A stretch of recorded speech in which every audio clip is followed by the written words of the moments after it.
டெல்லி ஜந்தர் மந்தரில் நடக்கிற ப்ரொட்டஸ்ட் பற்றி உங்களுக்கு எல்லாருக்குமே தெரியும். அதுக்கும் சிஎம் விஜய்க்கும் அதுக்கும் சம்மந்தம் இருக்கா அப்படின்றத வந்து நம்ம கொஞ்சம் கிளாரிஃபை பண்ண வேண்டியது இருக்குது. சம்மந்தமே இல்லாமல் இழுத்து விடுறாங்க. அதோட கிளாரிஃபிகேஷன் வீடியோ தான் இது.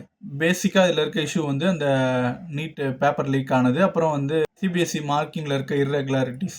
ஃபார்மர் ஆம் ஆத்மி பார்ட்டியோட ஒர்க்கர் அபிஜித் தீப்கே வந்து ஒரு மூமெண்ட்டை ஸ்டார்ட் பண்ணுறாரு. அதுதான் வந்து காக்ரோச் ஜனதா பார்ட்டி. அது ஒரு பெரிய மூமெண்ட்டாக கிரியேட் ஆகுது. ஸோ அவங்களோட ஃபர்ஸ்ட் இனிஷியேட்டிவ் தான் வந்து இந்த நீட்டுக்கு எதிரான போராட்டம், நீட் பேப்பர் லீக்குக்கு எதிரான போராட்டம் இது. அவங்க வந்து union education minister Dharmendra Pradhan அவரை எதிர்த்து தான் வந்து இந்த போராட்டத்தை வந்து ஸ்டார்ட் பண்ணுறாங்க. அவர் வந்து பதவி விலகணும் அப்படின்னு சொல்லிட்டு. அது இனிஷியலாக இது வந்து சிஜேபியோட ப்ரொடெஸ்டாக இருந்தாலுமே இதில் வந்து சோஷியல் ஒர்க்கர் சோனம் வாங்சுக் அவர் உள்ள வந்ததுக்கு அப்புறமா தான் வந்து இது நேஷனல் வைடு இஷ்யூவாகவே மாறுது. அவர் வந்து கால வரையற்ற உண்ணாவிரதம் இருக்க ஆரம்பிக்கிறாரு. அங்கேருந்து தான் வந்து அதோட இன்டென்சிட்டி வந்து அதிகமாகுது. அவரோட உண்ணாவிரதம் 20 நாள் தாண்டும் போது அதோட சீரியஸ்னஸ் வந்து பிஜேபி கவர்மெண்ட்டுக்கு புரிய ஆரம்பிக்குது. அப்பவுமே வந்து அவங்க என்ன இஷ்யூவை கேட்கணும் அப்படின்ட்டுலாம் அவங்க யோசிக்கவே இல்லை.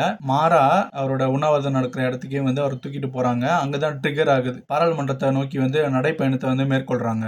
இந்த அணிவகுப்பு வந்து பாராளுமன்றம் கிட்ட வர வர வந்து போலீஸ் வந்து தடுக்க ஆரம்பிக்கிறாங்க. அது தடுக்க ஆரம்பிச்சு அது மோதல்ல போய் முடியுது. அதுக்கப்புறம் கண்ணீர் புகை கொண்டு வீசுறாங்க, தடியடி நடத்துறாங்க. எந்த மாதிரி நடத்துனாங்கன்னு சொல்லிட்டு உங்களுக்கே தெரியும். நீங்களே நிறைய சோஷியல் மீடியாவில் இல்லை நியூஸ்ல எல்லாம் பார்த்துருப்பீங்க. உடனே வந்து அப்போசிஷன் லீடர் ராகுல் காந்தி, பிரியங்கா காந்தி, அதுக்கப்புறம் அகிலேஷ் யாதவ் இவங்க எல்லாம் வந்து கலந்துக்கிறாங்க. அதுக்கப்புறம் போலீஸ் அவங்களையும் கைது பண்ணாங்க. அது எந்த மாதிரி கையாண்டாங்கன்றதையும் வந்து உலகமே பார்த்தது. இதுதான் வந்து இதோட ஷார்ட் ஸ்டோரி. எங்கே ஸ்டார்ட் ஆச்சு, எதனால ஸ்டார்ட் ஆச்சு, நீட்டு, அதுக்கப்புறம் வந்து சிபிஎஸ்சி இர்ரெகுலாரிட்டிஸ், அப்புறம் சில பல கோரிக்கைகள் எல்லாமே பேஸ்ட் ஆன் தி வந்து education ஸ்டூடெண்ட்ஸோட protest.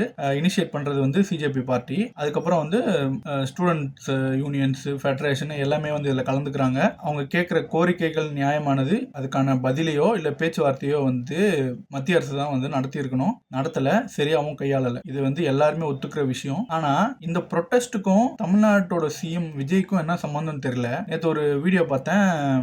Same students union அங்கே நடந்த அந்த பிரச்சனைக்காக வந்து இவங்க இங்கே நடத்துகிறாங்க. இதில் வேர்ஸ் த சிஎம் விஜய்ன்ட்டு போர்டு வச்சு அதை வந்து ஒரு கண்டென்ட் ஆக்கி அதை பேசி சிரித்து என்ஜாய் பண்ணிட்டு இருக்காங்க. இதில் ஜென்ரலாக ஸ்டூடெண்ட்ஸோட கோரிக்கை என்ன, அதை பற்றி பேசி அதுக்கான தீர்வு காணணும் அப்படின்றது வந்து உண்மையாலுமே ப்ரொடெஸ்ட் பண்ணுறவங்களுக்கு இருக்குது. பட் ஆனால் இந்த ப்ரொட்டஸ்ட்டை வந்து தங்களுக்கு சாதகமாக பயன்படுத்துறதுக்காக சில பேர்லாம் வேலை பார்க்குறாங்க. சிஎம் விஜயை மட்டும்தான் வந்து டேமேஜ் பண்ணணும். ஏன்னா அவங்களுக்கு இப்போ வந்து பிஜேபி கூட பெரிய விஷயமா தெரியல. ராகுல் காந்தி கைது ஆனதுக்கு வந்து ஒரு சின்ன கண்டனத்தை கூட அவங்க தெரிவிக்கல. பட் ஆனால் அவங்களுக்கு வந்து இப்போ இருக்கிற ஒரே பிரச்சனை வந்து விஜய் விஜய் விஜய், வேறு எதுவுமே கிடையாது. நம்ம இதோட இஷ்யூ ஸ்டூடெண்ட்ஸ் எதுக்காக போராடுறாங்க, அந்த நீட்டு, அதை வந்து நாங்கள் வந்து அதுக்கு ரகசியம் தெரியும், அதை வந்து நீக்குவோன்னு சொல்லி ஒரு 5 வருஷம் ஆண்டுட்டு போனாங்க. அவங்கள பற்றி ஒரு வார்த்தையும் பேசல. சிஎம் விஜய் இங்கே இருக்காரு. அவரோட நிலைப்பாடை வந்து தெளிவாக சொல்லிட்டாரு. எது வந்து ப்ராக்டிக்கலாக பாசிபிளோ அதை கண்டிப்பாக நாங்கள் பண்ணுவோம் அப்படின்றத வந்து தெளிவாக சொல்லிட்டாரு, கிளியராக சொல்லிட்டாரு. அதுதான் எது முடியுமோ அதுதான் என்னால் பண்ண முடியும். நான் வந்து சும்மா புர்டாலாம் விட மாட்டேன், எனக்கு ரகசியம் தெரியும், கெகிசியம் தெரியும்லாம் சொல்லிட்டு. அப்படி இருக்கிறப்ப இதை பண்ணுற அந்த ஒரு சிலர், தெளிவாக சொல்கிறேன், ஒரு சிலர், ஏன்னா வந்து ஸ்டூடெண்ட்ஸோட ப்ரொடெஸ்ட்டை வந்து நம்ம கொச்சப்படுத்தக்கூடாது. அவங்க வந்து ஒரு நியாயமான கோரிக்கைக்காக போராடிட்டு இருக்காங்க. அது வந்து வெற்றி பெறணுன்றது தான் வந்து இங்கே இருக்கிற எல்லாரோட ஆசையுமே. வந்து இப்போ அந்த ஒரு சிலரோட ஆசை என்னன்னா வந்து இந்த போராட்டத்தில் வந்து ஒரு மைலேஜ் எடுத்துக்கணும். நம்ம நேரடியாக பண்ணனா வந்து நீட்டுக்கு நீ என்ன பண்ணு கேட்டுருவாங்க. அதனால வந்து பேக்லேருந்து யார் யார் இது பண்ண முடியுமோ பண்ணிட்டு இருக்காங்க. அதுவும் இல்லாமல் இந்த மீடியாஸ் வந்து இன்னும் ஒரு படி மேலே. முன்னாடி பாராளுமன்றத்தில் எதனா சின்னதாக போராட்டம் நடந்துச்சுன்னா வந்து திமுக எம்பிகள் வந்து போராட்டம் நடத்தினாங்க அப்படின்னு சொல்லிட்டு சொல்லுவாங்க. இப்போ இன்னைக்கு இப்போ நான் பார்த்தேன், அதில் வந்து விடுதலை சிறுத்தைகள், கம்யூனிஸ்ட்டு, அதுக்கப்புறம் காங்கிரஸ் எம்பிக்கள் வந்து அங்கே போராட்டம் நடத்திட்டு இருக்காங்க சேம் நீட்டுக்காக.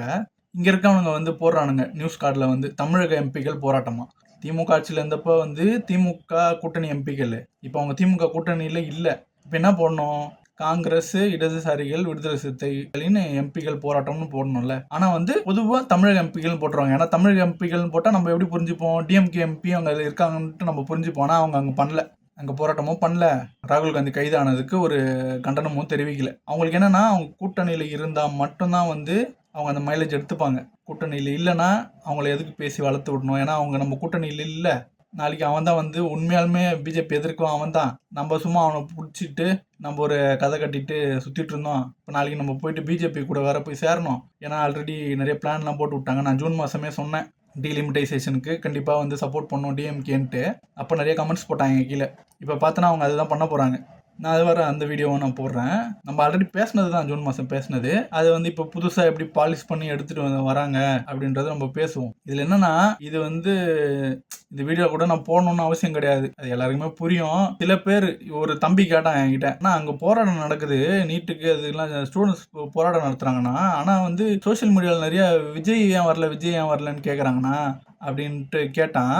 அவனுக்கு எக்ஸ்பிளைன் பண்ணேன். ஆனால் அந்த மாதிரி நிறைய தம்பிங்க இருக்காங்கல்ல, அவங்களுக்கு புரியணும். இன்னொன்று வந்து சில ஃபேக் நியூஸும் பரவுது, அது நம்ம ஒத்துக்கணும். நம்ம ஆளுங்க பண்ணுறாங்களா இல்லை வந்து வேற யாருன்னா பண்ணிட்டு நம்ம ஆளுங்களை வந்து தற்குறின்ட்டு ப்ரொஜெக்ட் பண்ணுறதுக்காக பண்ணுறாங்களான்ட்டு தெரியல.